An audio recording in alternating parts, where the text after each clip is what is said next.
দেখুন, আমরা মনে করি স্বামী বিবেকানন্দ সেই আত্মবাক্য যে কর্মই ধর্ম। আমরা এটা ওটা মানে খুঁজি যে ঈশ্বর, কিন্তু ঈশ্বর মানুষের মধ্যেই রয়েছে, সর্বশ্রেষ্ঠ ঈশ্বর, সেটাকে আমরা খুঁজে পাওয়ার চেষ্টা করছি। সেটা কিভাবে পাবো? সেবার মধ্যে দিয়ে। সেবা করলে কে মনে শান্তি আসে, অহংকার চলে যায়, সেটাই আমরা করার চেষ্টা করি সবাইকে নিয়ে। আর এলাকার বহু মানুষ, ধরুন যারা অভাবী আছে বা যারা বেকার আছে, তাদের নিয়ে কিছু করার চেষ্টা করছি। তাদের কতটা পারছি জানি না, তবে আমাদের বিভিন্ন জায়গায় বিবেক কাজ করছে। বহরমপুরে আমাদের 11ই ফেব্রুয়ারি প্রোগ্রাম আছে, তাই বিভিন্ন জায়গায় আমাদের প্রোগ্রাম আছে, চলছে। আমরা চেষ্টা করছি, এই বিবেক মেলা হচ্ছে মানুষের সেবাই এই বিবেক মেলা, এবং সাংস্কৃতিক পরিমণ্ডল সুস্থ সুন্দর পরিমণ্ডল গড়ে তোলা আমাদের একটা কর্তব্যের মধ্যে পড়ে। সেটাই আমরা করার চেষ্টা করছি।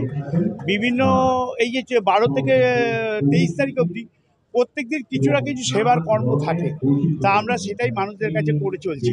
এবং তার মধ্যে কিছু সাংস্কৃতিক অনুষ্ঠানও আছে, সেটা আমরা করছি। এবং স্বামী বিবেকানন্দ, নেতাজি সুভাষচন্দ্র বোসের জীবনী সম্মিলিত সচিত্র একটা সেমিনারও আছে, 2-3টে দেখবেন, এর মধ্যে আছে মা শারদারও আছে।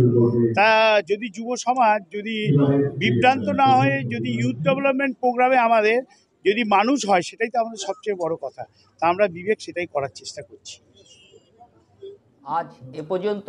সঙ্গে রাখুন 24 ঘন্টা ইন্ডিয়া টিভি। দেখতে থাকুন সব জেলার সব খবর সবার আগে 24 ঘন্টা ইন্ডিয়া টিভির পর্দায়। নমস্কার।